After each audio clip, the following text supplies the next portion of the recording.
What an incredible game. So much to get through. Let's start with the penalty decisions. And let's start with the first penalty, which Harry Kane missed. And Lauro, you were at Anfield today enjoying what was a thrilling game. But what did you make of what happened here? Well, as soon as we look at that, he just... At the match, I think he's offside, Jason. I'm not even sure if there was contact at all with Karius and Kane. And then, of course, we have this there. For us, aren't we, Jermaine? Offside? I think he's offside, personally. Yeah, I mean, my kind of whole thought process on the situation is I don't think Lovren should have to play this ball. There's talk about, obviously, the deflection and that... you know, that having the second phase of play coming into it, and now that allows Kane to be onside. But I don't think he should have to even. The judge is going to Chaps, read this. Get ready for this, because according to the FA website, Law 11 offside. A player in an offside position receiving the ball from an opponent who deliberately plays the ball is not considered to have gained an advantage. It's clear, Laura. I think that makes it farcical. Personally, I really do. Now I know it's a law. Don't get me wrong, but you know, when I saw Dele pass that ball, aiming towards Harry Kane, or you can say it was towards Lamela. Lamela might have dummied it. The facts are Harry Kane is offside at that point, and the flag should go up. So, you know, I personally think... I'm with Jermaine with that. But just have a listen to this, because you will have seen in the match highlights there was a conversation between John Moss, the referee, and the assistant referee, Eddie Smart. Now, the microphones on the cameras at Anfield picked this conversation up. We've put some subtitles on it. Just have a listen to this.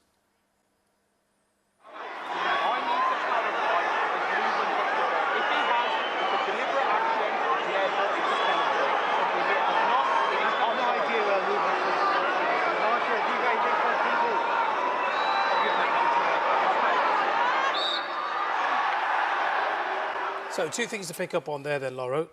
Don't know if Lovren touched the ball, right? Right. John Moss. And also, Martin, did you pick up anything on TV? Now, we understand that is John Moss referring to Martin Atkinson, who's the fourth official. Is this the TV that we're not supposed to use because we haven't got VAR? That is exactly right. That is exactly right. But our understanding is that Martin Atkinson didn't look at a TV screen, Jermaine, and quite frankly, you saw the speed in which John Moss made his decision. Martin Atkinson wouldn't have had time to consult a TV screen anyway.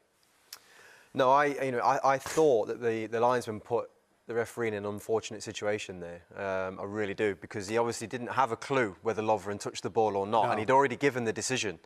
And he's asking him, do you think he's touched the ball? And he don't know. So he can't go back on his decision at that point. So it was unfortunate that also it was all kind of captured, not only on camera, but we've had the ability to listen to the whole conversation. But the other thing as well is, Wijnaldum actually touched the ball as well. Which you just feel, being that it was offside, and listen, they've got a law for absolutely everything, but you know, when we talk about this, all it basically says to us, get VAR in. What are we doing? Yeah, okay. What are we doing? Okay, I think we've cleared that up. Let's look at clear as mud, Jess. Let's look at the second penalty then. Again, you were at Anfield when you saw this happen. Did you think definite penalty? I thought definitely a penalty. Yeah. Listen. Don't get me wrong, Eric Lamela does extremely well. He's very, very clever. There's our mate, Mr. Smart, again. There's Jurgen about to go apoplectic. But he just gets himself in a position where, as Van Dijk is going to kick the ball, he kicks the back of his leg. And, yeah, it's a penalty. Yeah, I agree. I think Lamela's very clever with it. Van Dijk obviously loses the first header, an important header. Does he need to have a swing at the ball at that point? You know, it's late on in the game. You do tend to try and just want to clear your lines. Yeah. I just think he's not seen Lamela. He stepped in his line, and it is a penalty. Is that not a penalty anywhere on a foul anywhere on the pitch? So it's a pen. Any other day, we'd be saying fair play to Mauricio Pochettino because his substitution's absolutely bang on. Eric Lamela wins the penalty, and then Victor Wanyama, what a strike! One of the goals of the season, without a shadow of a doubt. Well, Spurs were playing the better football in the second half, and it enabled him to make, you know, the changes. But when you're just talking about special goals, I mean, I don't know what Karius was doing there. I think he should be holding on to that. But that as a strike is as good as it gets. It's as good as you're going to see. The contact that he makes on it, starts it outside the post. That is unstoppable, Laura. It is unstoppable, but the goal was stoppable, Jason, because you could have just clutched it to his chest.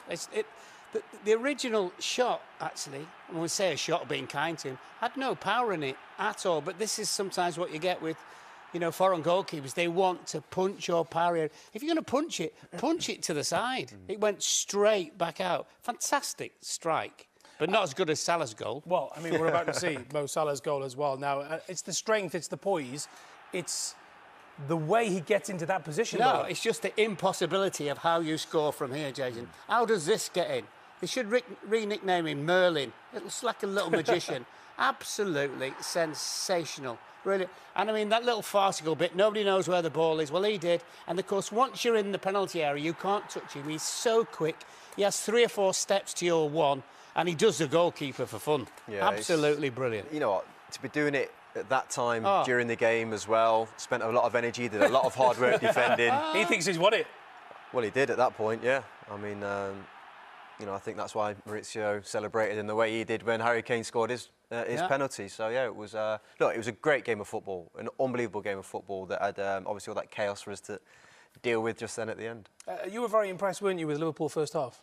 In the first half, I thought, yeah, Liverpool seemed to have the control element of the game. I thought Spurs, yes, they had a lot of possession.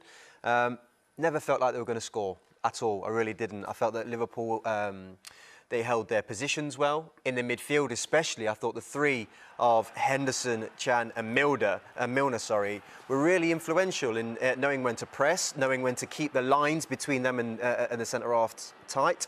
And there almost was in a 4-5-1 formation at times. Very rare to see that at Anfield, I think. But when I talk about closing those lines, exactly where Dele and Eriksen like to work, that's what I mean. They made it so difficult. They're dropping back in, getting close to their back four, making life difficult, then coming out, whether it was Henderson, this time it's Chan. Yes, slightly over-exuberant challenge there. Picked out Son this time. Now, Van Dijk's got a decision to make. Does he go or does he stay?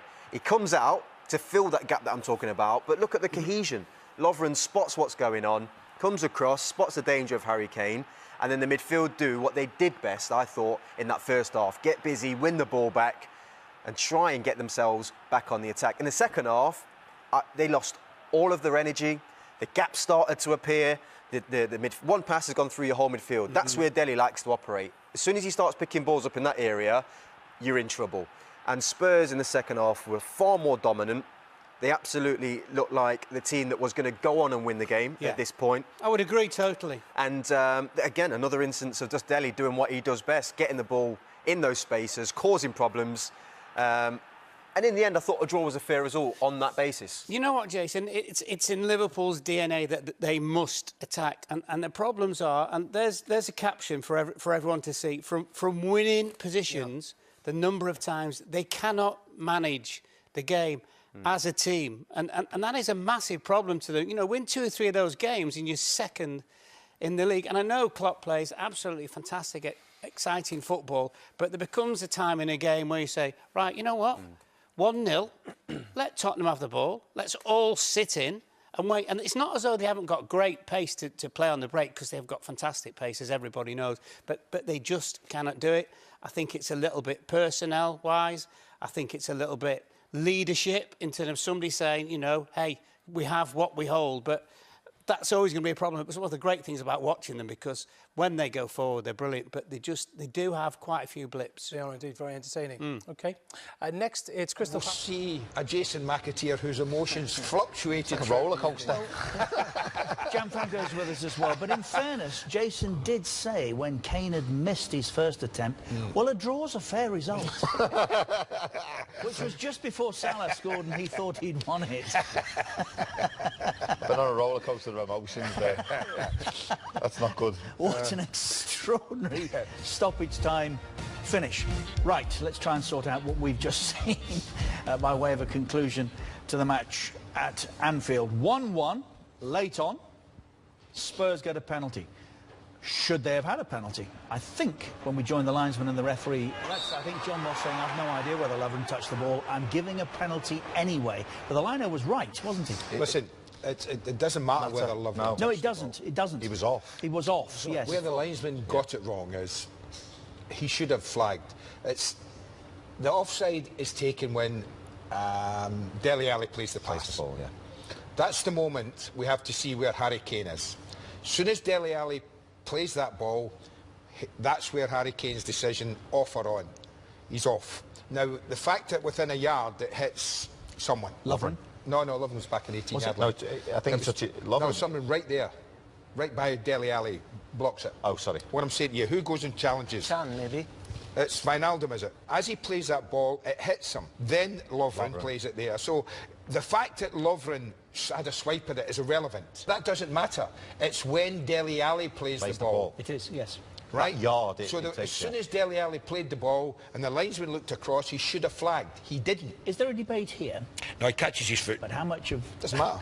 Doesn't matter. How much of that did Kane turn into a penalty that wasn't? matter. Well, exactly, but No, they're going to but be given all day long. Yeah, otherwise he would have gone. Even if he didn't touch or the touch was little.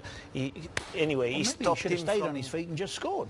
Are either of your keepers good enough? In a word, no. It's an area we need to improve. And the problem is, I see them, is that not having chosen one from the beginning, stick with him.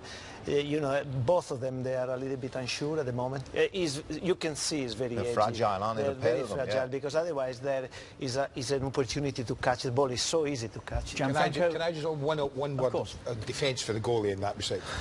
Where he's punched the ball to, 99 times out 100, there wouldn't be a problem. Yeah. That's all I'm saying. Well, thank goodness Wanyama made that Wouldn't be a one problem, occasion. because they're not taught to catch there the was. ball anymore. You tell me a goalkeeper who catches anything like that. Because he's fizzed it in, Ericsson, and there's a bit of pace on it, he's used the pace and tried to clear it. I'm just saying 99 times out of 100, Wanyama puts that in the copy. Well, at this point, as I mentioned earlier, Jason was quite happy to settle for a 1-1, weren't you? I was actually, because of the way Liverpool performed in the second this was half. just quite stunning. Jan, talk us through that. How good is this? No, this is amazing. You're a man of... anyone around seen the you table, do can this. No, Oh, we've seen him do this and sit thanks for Jamie that. Carragher down week after week. to be honest, you know, it came from nowhere. Nobody was expecting anything from there. Again, you can see Vertonghen has made a big mistake because he gambled too much. He went on the wrong. He was probably expecting it was going on his left, but you can't expect that from players like Salah in this moment. But he was sensational. And if I tell you that was only Liverpool's only shot at goal in the second half. But it for a while looked as though it was going to win it, didn't it? It did. And you know what? I would have been sitting here saying, well, there you go. Klopp can win 1-0. And he can set up a team to defend and see it out. Right. Didn't quite work that way. Just on the subject of Kane, in your view, how good is he? No, he's very, very good because he's one of those strikers that has got everything. He's good in the air because he's good in the air. He's phenomenal in his shooting, and he's cool. So I don't see a lot of things missing in his repertoire. So I can only see him getting better. Is he good enough to go and play for one of the really big clubs? I believe so. I don't think, if I look around now, I don't see many top strikers like him that can go and play for Real Madrid or Barcelona. But he could do that, you think? I believe so, yeah. He has the ability. Of course, he will find difficulties, but if he's mentally ready for that, he will have success.